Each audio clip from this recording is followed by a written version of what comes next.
જે રાહુલ ગાંધીએ કીધું કે રાજા મહારાજાઓ જમીનો લઈ લેતા હતા, પણ અમે તો યુદ્ધ કરીને જમીનો લેતા હતા અને સામે અમે યુદ્ધ હારતા હતા તો જમીનો અમે આપી દેતા હતા. યોગ્યતાની તો વાત પછીથી છે, પણ અત્યારે રાજા મહારાજાઓને ચૂંટણીમાં વચમાં લાવવાની આપણે જરૂર નથી.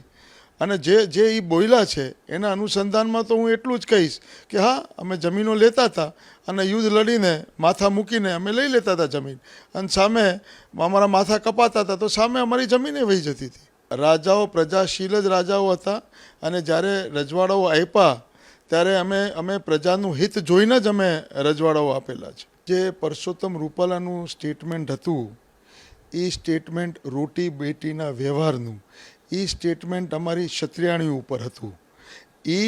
એ સ્ટેટમેન્ટ અને એ તો આખું સ્ટેટમેન્ટ અમારા અસ્મિતા ઉપર હતું. એને ને આને તો કોઈ અત્યારે કોઈ તુલના જ ન કરી શકાય ને. એ તો અમારા અસ્મિતા ઉપર હતું અને ક્ષત્રિયાણી ઉપર હતું, એટલે એ તો યોગ્ય છે જ નહીં.